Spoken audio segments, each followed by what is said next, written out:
Exercise 6.2 question number 1। ठीक है, अब इस एक्सरसाइज में जितने भी प्रश्न पढ़ेंगे वो maximum parallel lines and transversal, ठीक है, यानी समांतर रेखा और तिर्यक रेखा से संबंधित प्रश्न ही होंगे।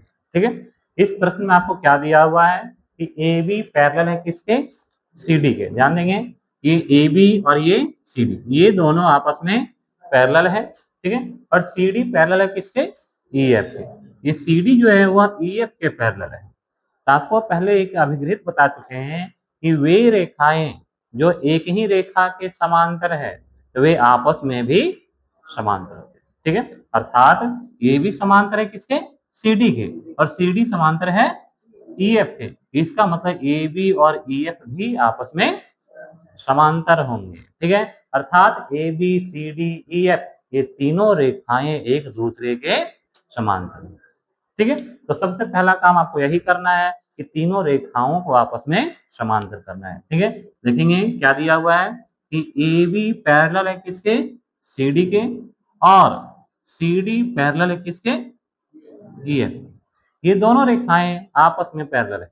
ठीक है, इसका मतलब क्या हो जाएगा कि ए बी सी डी और ई एफ ये तीनों रेखाएं आपस में क्या होंगी, ए बी पैरेलल होगा सी डी और पैरेलल होगा किसके, ई एफ। यानी ये तीनों रेखाएं आपस में क्या हो गए, एक दूसरे के समांतर होंगे, बराबर नहीं, समांतर, पैरेलल। ठीक है, अब यहाँ पर क्या कहता है, आपको देखो दिया हुआ है कि y इज टू जेड का रेशियो कितना है, 3:7। यानी ये देखो y और ये है z, इन दोनों का अनुपात दिया हुआ है 3:7। ठीक है, और समांतर रेखा और तिर्यक रेखा से संबंधित हम जितने भी कोणों के युग्म पढ़े हैं उसमें से बताओ क्या y और z कोई ऐसा पेड़ बनाता है क्या, संगत कोण, एकांतर अंतः कोण, एकांतर बाह्य कोण, तिर्यक रेखा के एक ही ओर के कोण, क्या किसी भी प्रकार का ये पेड़ है, नहीं है। किसी भी प्रकार से कोई भी संबंध इन दोनों कोणों में नहीं है। ठीक है, जब डायरेक्टली इसके साथ कोई रिलेशन नहीं है तो देखना पड़ेगा ये किसके साथ रिलेशन में है। ठीक है, तो आप देख सकते हैं कि ये जो जेड है और ये एक्स है, ये दोनों कैसा पेयर है, एकांतर अंतर कोण है। ठीक है, अल्टरनेट एंगल है, पता चल रहा है सभी को। यानी ये एक्स और ये जेड ये दोनों क्या हो गया, एकांतर अंतः कोण होगा। ठीक है, और ये दोनों रेखाएं आपस में समांतर है तो ये एक्स और जेड ये दोनों आपस में क्या होगा, समांतर होगा, पैरेलल होगा। ठीक है, तो सबसे पहला काम आपको यही करना है, लिखेंगे क्या आपको देखो दिया हुआ है क्या, y और z का रेशियो क्या है, 3:7। तो हम यहाँ पर क्या करते हैं, मान लेते हैं कि y इक्वल टू कितना, 3k और z इक्वल टू 7k। ठीक है, y को 3 के मान लिए और z को 7 के मान लिए। और क्या होगा कि जो z है वह इक्वल है किसके, x के इक्वल है। z है वो किसके बराबर है, x के बराबर है। क्यों बराबर है बताओ, ये क्या है, एकांतर अंतः कोण है। ठीक है, एकांतर अंतः कोण है, इसीलिए ये दोनों आपस में क्या हो गया, बराबर हो गया। ठीक है, अब इसको मान लेते हैं हम इक्वेशन नंबर 1।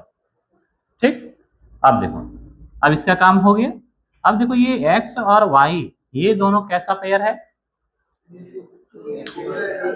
तिर्यक रेखा के एक ही ओर के अंतः कोण।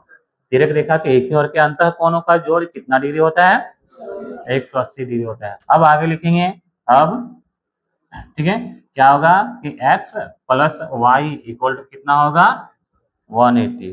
क्यों होगा 180, आपको यहाँ पर ब्रैकेट में लिखना पड़ेगा। क्यों 180 के बराबर है, क्योंकि ये क्या है, तिर्यक रेखा के एक ही ओर के अंतः कोण है। ठीक है, जो भी समीकरण जो भी चीज यहाँ पर लिखेंगे डाटा, उसका कारण आपको इधर बगल में लिखना पड़ेगा। ठीक है, अब x और y दोनों का जोड़ कितना, 180 डिग्री।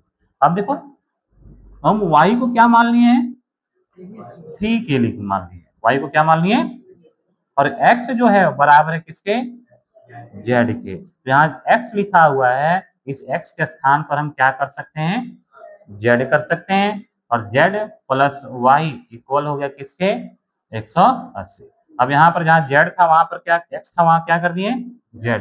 ये कहाँ से हम लिखे, समीकरण 1 से।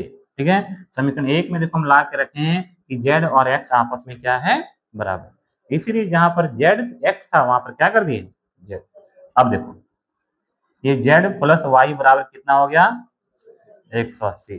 अब वाई का वैल्यू कितना 3k और जेड का वैल्यू 7k, यानी 7k plus 3k equal to 180। 7 और 3 कितना हो गया 10k इक्वल टू 180, इसलिए k इक्वल टू कितना हो जाएगा हाँ 180/10 अर्थात कितना 18 आ गया। और जब k का वैल्यू आ गया 18 तो बताओ यहाँ पर हम वैल्यू रख देंगे y का वैल्यू कितना आ जाएगा बताओ। ये देखो y वैल्यू कितना है 3k, तो 3 इंटू 18, ठीक है। इसलिए अब आगे क्या करेंगे y इक्वल टू कितना हो जाएगा 3 into 18 equal to 54 degree. z equal to कितना होगा 7k, यानी 7 इक्वल टू 18 इक्वल टू कितना 126 डिग्री। और z जो है वही बराबर है किसके x के, तो x का वैल्यू भी कितना आएगा 126। इस प्रकार से ये तीनों कोण x, y और z, ये तीनों कोणों का मान हमें पता करना है।